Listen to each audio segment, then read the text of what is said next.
Hello साथियों, आप सभी का हमारे यूट्यूब चैनल जीएस का तूफान में आप सभी साथियों का स्वागत करते हैं। आशा करते हैं कि आप जहां भी होंगे अच्छे होंगे और स्वस्थ होंगे। तो आइए क्लास को स्टार्ट करते हैं। आपके लिए जीएस के क्वेश्चन लेकर आया हूं। संविधान की क्लास ये आपके लिए रहेंगे। इसमें कुछ इंपॉर्टेंट क्वेश्चन मैंने संविधान के रखे हैं, तो आप लोग क्लास को पूरा देखिएगा, जिससे आपके सबसे ज़्यादा इसमें क्वेश्चन आपके संसद से रखे गए हैं। हमारे भारतीय संसद से क्वेश्चन रखे गए हैं। कितने सदन होते हैं, कितने गैप होते हैं, किन से बनता है संसद, इन सब पर चर्चाएं आपको इस क्लास में मिलने वाली है। तो क्लास को पूरा देखिएगा। अगर आप हमारे चैनल पर पहली बार जुड़े हैं तो चैनल को सब्सक्राइब कर देना, बेल आइकन को प्रेस करें, जिससे हमारी क्लास की नोटिफिकेशन आप तक पहुंचती रहे निरंतरता। तो आइए क्लास को स्टार्ट करते हैं। बहुत ही अच्छी क्लास आपके लिए होने वाली है संविधान की। तो पहला क्वेश्चन आइए देखते हैं क्या कह रहा है हमारा पहला क्वेश्चन, कि भारत की संघीय व्यवस्थापिकता को किस नाम से जाना जाता है। तो व्यवस्थापिकता को जो हमारी संघीय है उसको किस नाम से जाना जाता है? लोकसभा, राज्यसभा, प्रतिनिधि सभा, संसद। आपके पास में 4 ऑप्शन होता है। जो हमारी मेन व्यवस्था होती है वो किसके हाथों में होती है? संसद के हाथों में होती है। तो पहला आंसर हमारा क्या हो गया? संसद। अब आप लोगों के ये माइंड में आना चाहिए कि संसद बनती कैसे है। संसद बनती कैसे? पहले तो ये आपको पता होना चाहिए कि संसद किस अनुच्छेद के अंतर्गत आती है। तो संसद हमारा अनुच्छेद किसके तहत आता है? 79 के अंतर्गत आता है, जो हमारा संसद है। फिर संसद बनती कैसे है? वो बनती है, राष्ट्रपति एक होता है, लोकसभा के लोग एक सदस्य और एक राज्यसभा के सदस्य। तो लोकसभा, राज्यसभा और राष्ट्रपति से मिलकर क्या बना? संसद बना। अब लोकसभा और राज्यसभा का अनुच्छेद क्या है? तो इसका है 80 और इसका है 81। तो तीनों का आपके अनुच्छेद पता चल गए, 79, 80 और 81। और संसद बनती कैसी है ये पता चल गया कि उसमें राष्ट्रपति होंगे, लोकसभा के सदस्य होंगे और राज्यसभा के सदस्य होंगे। वो बनती है हमारी संसद। आगे चलते हैं दूसरे क्वेश्चन पर। आइए देखते हैं कि हमारा दूसरा क्वेश्चन क्या कह रहा है। भारतीय संसद के कितने सदन हैं? मैंने अभी आपको बताया, तो आप उससे अनुमान लगा सकते हो कि भारतीय संसद के कितने सदन हैं। क्या हो जाएगा? 2। एक हो जाएगा लोकसभा, दूसरा क्या हो जाएगा? राज्यसभा। और ये इसमें एक लोग इंक्लूड होते हैं, वो होते हैं हमारे राष्ट्रपति। लेकिन अगर सदन पूछेगा कि इसमें दो कितने सदन के व्यक्ति जुड़ते हैं, तो लोकसभा और राज्यसभा के 2 सदन के लोग इसमें जुड़ जाते हैं। आगे आपको लेकर चलते हैं अगले क्वेश्चन की तरफ। अगला क्वेश्चन आइए देखते हैं क्या कह रहा है। संसद के किस सदन को प्रतिनिधि सभा भी कहा जाता है? बहुत ही अच्छा क्वेश्चन है कि संसद के किस सदन को प्रतिनिधि सभा भी कहा जाता है। तो प्रतिनिधि सभा किसे कहा जाता है? लोकसभा को, राज्यसभा को, उपयुक्त दोनों में। बहुत अच्छा क्वेश्चन है। प्रतिनिधि सभा भी कहा जाता है, और वो कहा जाता है आपको लोकसभा को। लोकसभा को क्या कहा जाता है? प्रतिनिधि सभा कहा जाता है। ये आप लोग जान लीजिएगा। बहुत ही कम बच्चों को इसका नॉलेज पता रहा होगा कि जो संसद है इसको क्या कहा जाता है। तो इसे कहा जाता है प्रतिनिधि सभा। आगे लेकर चलते हैं। क्लास अच्छी लग रही हो तो लाइक करते रहें। आगे जाते हैं, अगले क्वेश्चन की तरफ चलते हैं। अगला क्वेश्चन आइए देखते हैं क्या है। संसद का लोकप्रिय सदन है। बहुत बार क्वेश्चन आपसे पूछा जाता है कि संसद का लोकप्रिय सदन है राज्यसभा, लोकसभा या दोनों? क्या हो जाएगा आपका करेक्ट आंसर कि संसद का लोकप्रिय सदन क्या है? तो आपका करेक्ट आंसर निकल कर आएगा लोकसभा। लोकसभा ही क्या है आपका?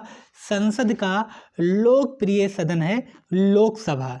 ठीक है, आगे आपको लेकर चलते हैं। संसद का अस्थाई सदन है। बहुत बार आपके पेपर में एक क्वेश्चन आया है, पूछता है अस्थाई और अस्थाई दोनों सदन आपसे पूछता है। तो यहाँ क्या पूछा? अस्थाई सदन और अस्थाई सदन, ये दोनों आपसे पूछे जाते हैं।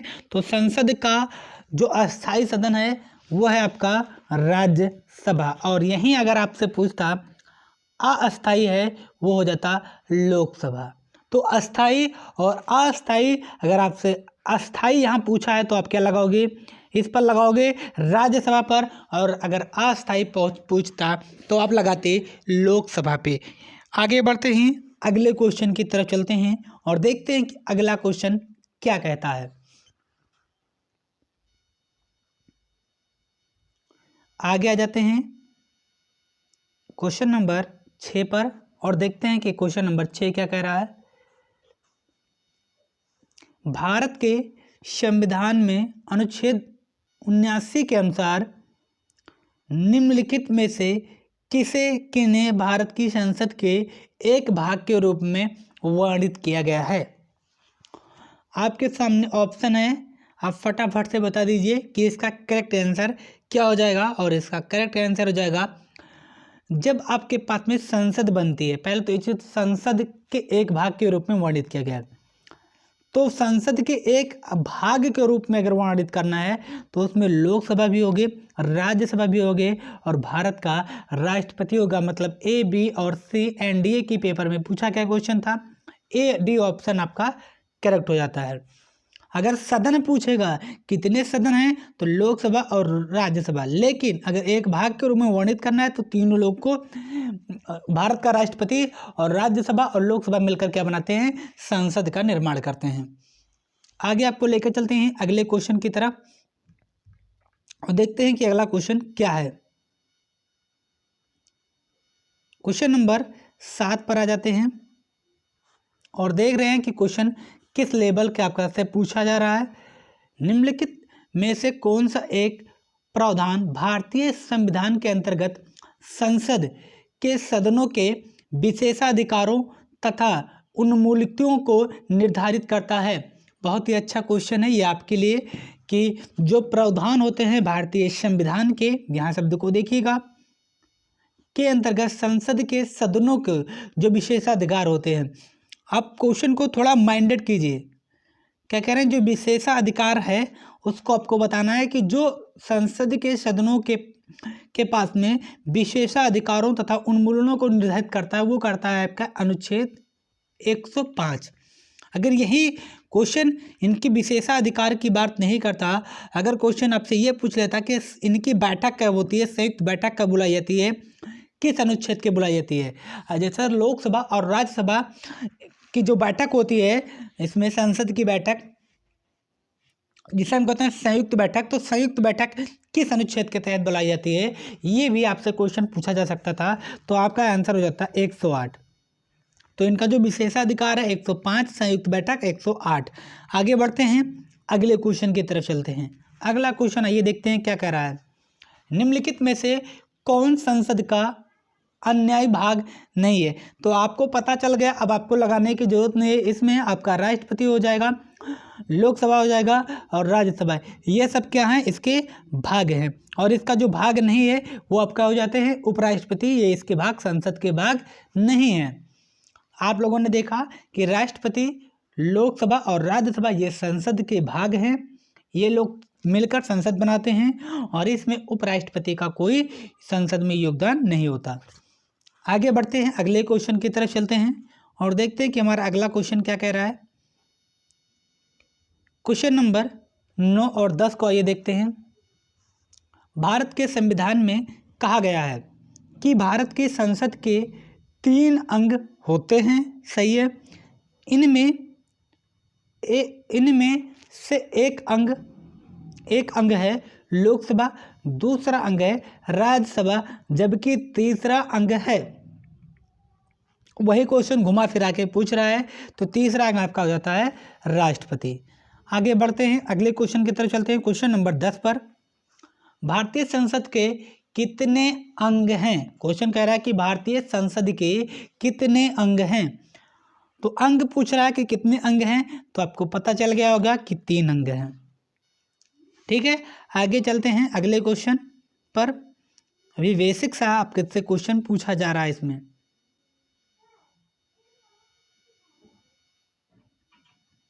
आगे आपसे क्वेश्चन नंबर 11 पर आ जाते हैं, देखते हैं क्या कह रहा है। भारतीय संविधान के किस अनुच्छेद में कहा गया है कि संघ के लिए एक संसद होगी। किसके लिए? संघ के लिए एक संसद होगी जो राष्ट्रपति और दोनों सदनों से मिलकर बनेगी। तो संघ के लिए क्या होगी? एक संसद होगी और जो राष्ट्रपति और दोनों सदनों से मिलकर बनेगी उसे क्या कहते हैं? उसे किस अनुच्छेद के तहत रखा गया है? तो आपको करेक्ट आंसर पता हो गया।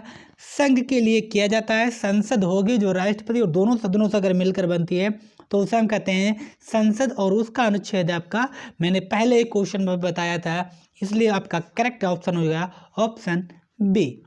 आगे आपको दिख रहा है क्वेश्चन नंबर 12, निम्नलिखित कथनों में से कौन असत्य है? असत्य है ये बताना है कि इसमें कौन सा आपका असत्य है। फटाफट से आप लोग पढ़ें और फटाफट से इसका आंसर देने का प्रयास करें। असत्य बताना है, मतलब लोकसभा को संसद का प्रथम सदन माना जाता है या फिर कहा जाता है, सही है। अगला है राज्यसभा को सदन का द्वितीय सदन कहा जाता है, एकदम करेक्ट आंसर है। राज्यसभा एक अस्थायी सदन है, ये गलत है। अभी थोड़ी देर पहले, जस्ट अभी कुछ देर पहले ये क्वेश्चन आपका गया, मैंने बताया था अस्थायी और अस्थायी। मैंने कहा था जो राज्यसभा है वो अस्थायी सदन है और ये जो लोकसभा है वो आपका हो जाता है अस्थायी सदन। तो आपका सी ऑप्शन एकदम रॉन्ग है, इसमें असत्य आपको ढूंढना था।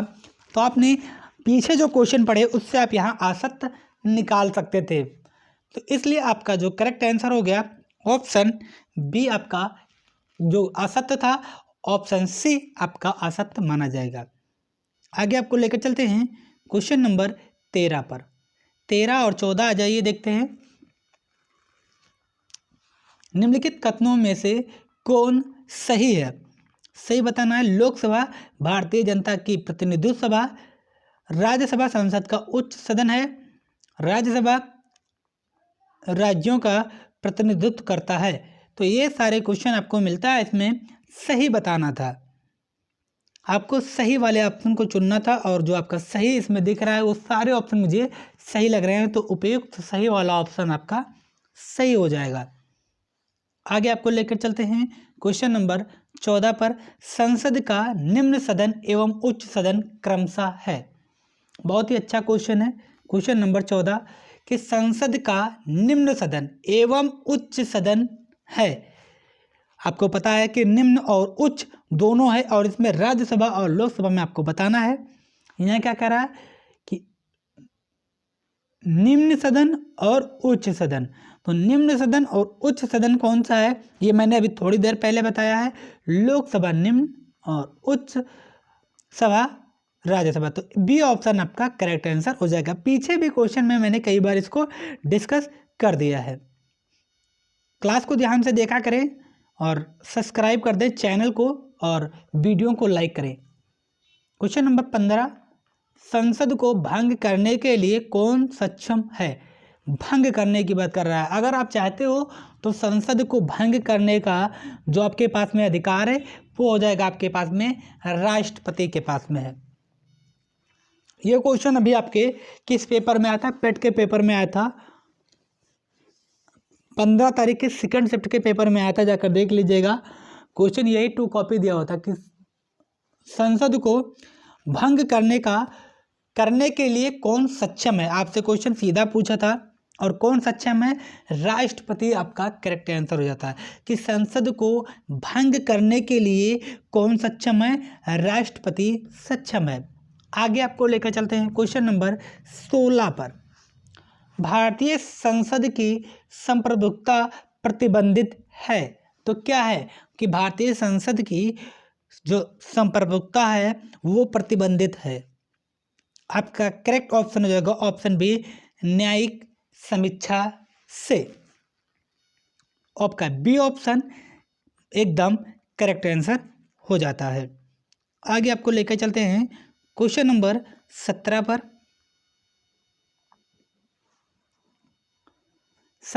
देखते हैं अगला क्वेश्चन क्या कह रहा है हमारा। क्वेश्चन नंबर 17, संसद के कितने सत्र होते हैं? बहुत ही अच्छा क्वेश्चन है ये आपका कि संसद के कितने सत्र होते हैं? बजट सत्र, मानसून सत्र, शीतकालीन सत्र या फिर उपयुक्त सभी। आपसे क्वेश्चन सीधा पूछेगा और आपको पता है कि आपका फरवरी और मार्च के बीच में होता है बजट सत्र, मानसून सत्र आपकी ठंडी में होता है और शीतकालीन। ये तीनों सत्र संसद के अंदर होते हैं और उपयुक्त सभी आपका करेक्ट आंसर हो जाएगा। तो क्या आप अब इस क्वेश्चन का आंसर गलत कर पाओगे कि संसद के कितने सत्र होते हैं? तो आपके 3 होते हैं, उपयुक्त सभी आपका करेक्ट आंसर हो जाएगा। आगे चलते हैं क्वेश्चन नंबर 18 पर। संसद के 2 क्षेत्रों के बीच अधिकतम कितना अंतराल दिया जाता है? 6 माह का होता है। बहुत बार एसएससी ने पूछा है, हर वनडे एग्जाम ने पूछ चुका है। यहाँ एसएससी ने पूछा था कि जब संसद के 2 सत्रों के बीच में कम से कम 6 महीने से ज़्यादा गैप नहीं हो सकता है। 6 महीने के अंदर आपको मीटिंग अरेंज करनी पड़ती है। तो आगे आपको लेकर चलते हैं अगले क्वेश्चन की तरफ। तो क्वेश्चन को इसे पढ़ते रहा करें, बहुत ही बेहतरीन क्वेश्चन आपके सामने है। आप देखेंगे बहुत सारे क्वेश्चन आपको अच्छे क्वेश्चन मिले हैं, आगे भी क्वेश्चन मिलेंगे, तो क्लास को पूरा देखा कीजिए। अगला क्वेश्चन है आपका कि भारतीय संसद के दोनों सदनों की संयुक्त बैठक किस संबंध में होती है? बहुत ही बेहतरीन क्वेश्चन है कि भारतीय संसद के दोनों सदनों की संयुक्त बैठक किस संबंध में होती है? जब संसद के दोनों सदनों की जब संयुक्त बैठक होती है तो किस संबंध में होती है? ये क्वेश्चन बहुत ही अच्छा क्वेश्चन है और वो होती है आपका साधारण विधेयक पर। जब दोनों सदनों को बुलाया जाता है, दोनों सदनों की जो संयुक्त बैठक होती है वो किस संबंध में होती है? तो वो साधारण विधेयक होती है। बहुत बार ये क्वेश्चन आपको पूछा गया है, तो जो क्वेश्चन आपसे लगातार पूछे जाते हैं उनको आप कभी भी ना भूला करें। आगे आपको लेके चलते हैं अगले क्वेश्चन की तरफ। क्वेश्चन नंबर आइए 20 को देखते हैं क्या कह रहा है। संसद के दोनों सदनों का संयुक्त अधिवेशन आयोजित होता है। बहुत अच्छा क्वेश्चन है कि संसद के दोनों सदनों का संयुक्त अधिवेशन आयोजित होता है। वो आपका करेक्ट आंसर हो जाता है इसमें ऑप्शन डी। केवल आपका ऑप्शन डी हो जाएगा। एक ऐसी विधेयक पर विचार करने और उसे पारित करने के लिए जिस पर दोनों सदनों में मतभेद हो। तो संयुक्त के दोनों सदनों को संयुक्त अधिवेशन आयोजित होता है। तो आपका करेक्ट आंसर क्या हो गया कि जब एक ऐसी विधेयक पर विचार करने और उसे पारित करने के लिए जिस पर दोनों सदनों के मतभेद होते हैं। मतलब किसी भी विधेयक को अगर पास करना है, यहाँ शब्द को देखिएगा, किसी भी विधेयक को, किसी भी चीज़ को अगर पास करना है तो संसद के दोनों सदनों को बुलाया जाता है और उनसे उस चीज़ पर डिस्कस की जाती है। आगे आपको लेकर चलते हैं अगले क्वेश्चन की तरफ।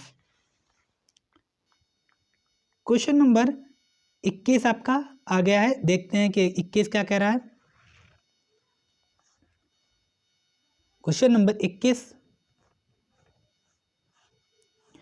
साधारण विधेयक से संबंधित गतिरोध को दूर करने के लिए संसद के दोनों सदनों की संयुक्त बैठक कौन बुलाता है? बहुत ही अच्छा क्वेश्चन है कि संयुक्त बैठक कौन बुलाता है। संसद के दोनों सदनों की संयुक्त बैठक कौन बुलाता है? राष्ट्रपति बुलाता है। बहुत ही बेहतरीन क्वेश्चन है, बहुत ही शानदार क्वेश्चन है कि संसद के दोनों सदनों की संयुक्त बैठक कौन बुलाता है? और आपका करेक्ट आंसर हो जाता है राष्ट्रपति बुलाता है। आगे चलते हैं।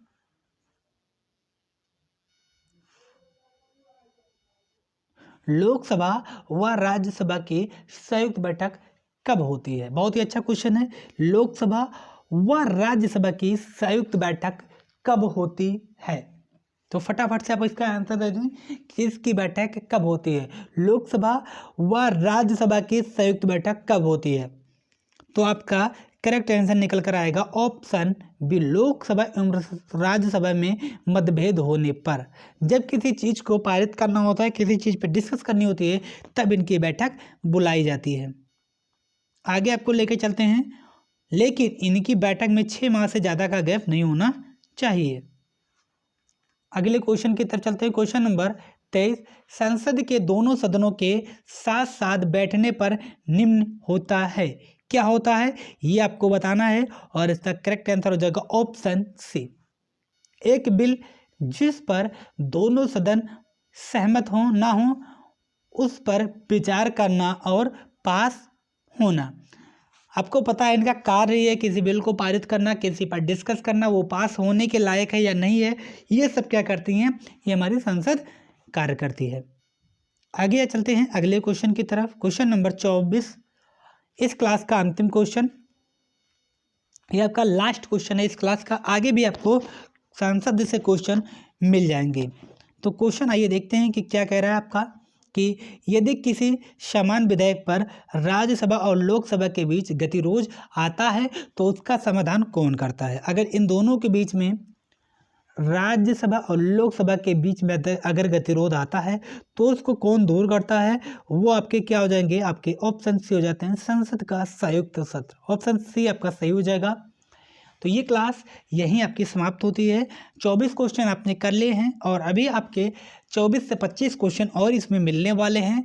तो आप अगर हमारी क्लास से जुड़ेंगे तो इसका सेकंड पार्ट आप देखने को पा जाएंगे। इसीलिए कह रहा हूँ कि चैनल को सब्सक्राइब कर लेना, जिससे आपको ये संसद का सेकंड पार्ट मिल जाए, जिससे आप पूरी क्लास संसद की देख पाओ। तो चैनल को सब्सक्राइब करना, बेल आइकन को प्रेस करना, जिससे हमारी क्लास की नोटिफिकेशन आप तक पहुंच जाए और ज़्यादा से ज़्यादा चीज़ें आप पढ़ सको। तो इसलिए चैनल को सब्सक्राइब कर देना करो और वीडियो को लाइक किया करो, शेयर भी कर दिया करो अपने ग्रुप वगैरह दोस्तों में। तो फिर हम आपको मिलते हैं इसका नेक्स्ट पार्ट में। तब तक आप लोग इस क्लास को ध्यान से देख लीजिएगा।